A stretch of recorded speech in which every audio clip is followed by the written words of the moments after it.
For the Israeli government into the conversation. Thank you for joining me. When the US warns your government that you will never fully eliminate Hamas, what is his response? Good morning. Good morning, Nick. Nazism wasn't destroyed in 1945 when Britain and the Allies took over Germany and defeated Nazism. They defeated Nazism, but there were still Nazis. And we believe the same thing here in Israel, that of course, you can never destroy an ideology. There are still people today with swastikas on their walls. That ideology has not been destroyed, but it's not in military power. It doesn't have any governing structure.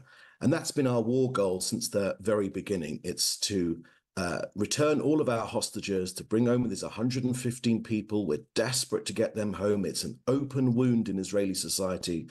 Every day I pass by and see their families and I see the pain in their eyes. It's, just last week, this ginger-haired boy, 5 years old. He celebrated his fifth birthday in the Hamas terror dungeons. It's outrageous. We need to get them home right now. It is. But we are, of course, dismantling Hamas, their governmental and military capabilities, and we're going to make sure that we don't return to this. Informed parties say that you will never fully eliminate Hamas. And to your point about 1945, once the war was over, the Allies stopped shelling Dresden and Berlin and other cities, but the IDF continues to advance in Gaza.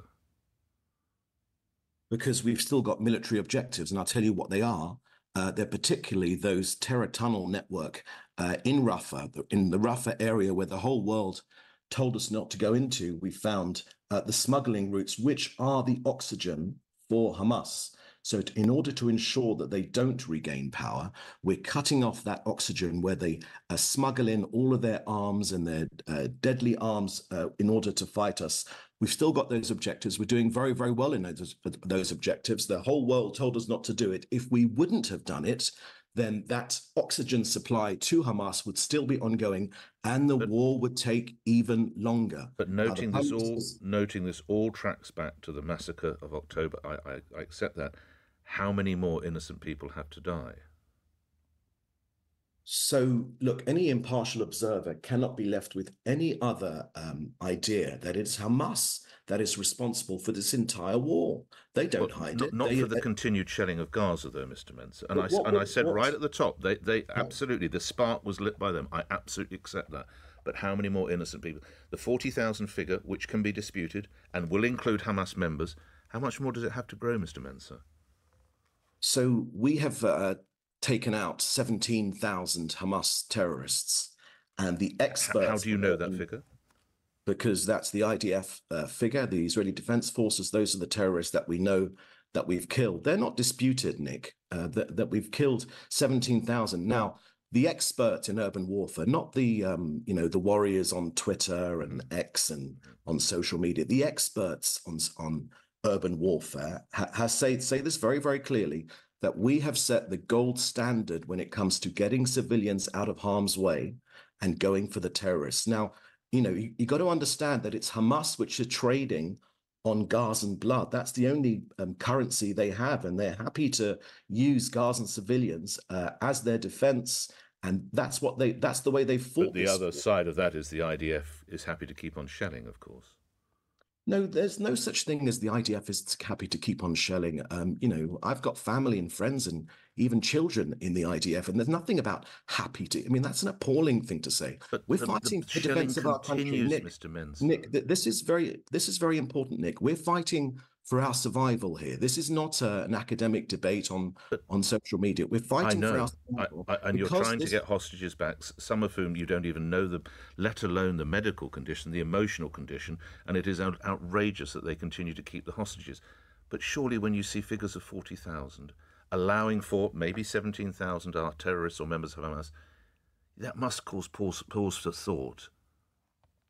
It causes pause for thought that it pushes us forward to ensure that Gaza cannot be run by Hamas, because this is the way that this is what Hamas wanted. That's the only way they think they can beat us. is by, these terrible images being shown on international media. That's how they think they can beat us. They can garner international opprobrium against Israel, as they have successfully done. I admit that we haven't won the media battle. They've won the media battle, but it's been at the expense of their own people. They have traded in their own people's blood in the most appalling way, which means that we have to defeat Hamas, which we are doing, which we're close to doing, and bring back our hostages and ensure that Gazans have a better future for themselves and not to attack Israel. Mr. Mencer, you are there and I'm not. It is reports of growing unrest on the streets of Tel Aviv, with protests reportedly saying any deal to stop the bloodshed. How do you respond to what I understand are these increasingly regular protests? So no one can put themselves in the feet, in the shoes of a family of a hostage. It is an appalling 10 months which they've had to endure. We've tried our hardest to bring everyone back. I mean, just to state the bleeding obvious, Nick, it's actually not Israel holding the hostages, it's Hamas. Yes. And it is Hamas that has refused time and time and time again. Even, Qatar and Egypt and the US will say this. It's Hamas that walk away from a deal, not Israel. We are there. I mean, even in this time now. Why won't Israeli citizens take that, lastly, do you imagine? Well, that's the point. I mean, you can get taken in by protests on the street, and they have every right to, the pain of these hostage families is unbearable. But the overwhelming majority of people here in Israel want us to get our hostages back.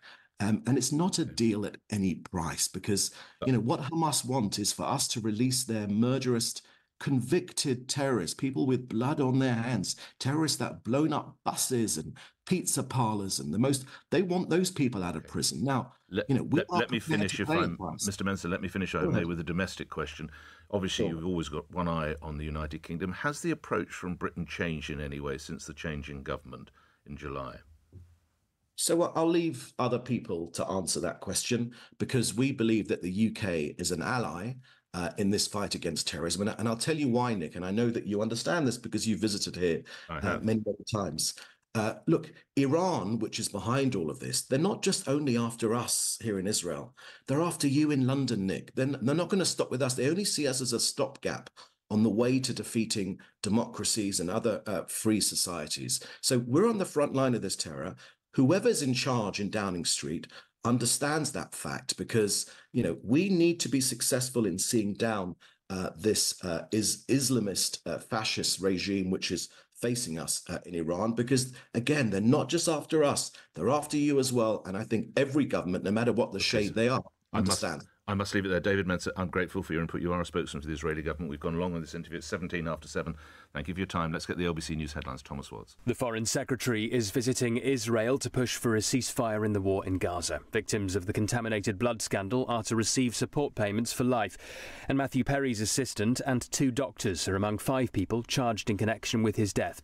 LBC weather, rain clearing to leave a dry and sunny day for most, a high of 25 degrees. LBC Travel, I'm Joanne Webb. Long delays continue on the M25 anti-clockwise from before junction 30 at the A13 to 29 at the A127. It's because a lorry's broken down and one lane is closed. Also, the problems in Bermondsey continue. Grange Road is very busy in both directions because of an accident that's happened right near to Spa Road. In Brimsdown, the Green Street is closed in both directions following an accident. And in Edmonton, the Hertford Road remains closed in both directions, but that's because of an ongoing police investigation. Very busy this morning on the M4 eastbound onto the elevated section. There are queues of about 20 minutes. And Thameslink services at St Pancras are disrupted, and that's because of a shortage of staff. LBC. The next stop will be London. I don't believe it. What were you looking at? The woman over there reading that book. What about her? What she's reading, it's indecent. What's it called? I've probably read it. You haven't. Have you? See every detail, no matter how small. Choose from over 1,000 Boots and designer glasses and get your second pair half price. Book an eye test at Boots Opticians today and see what's possible.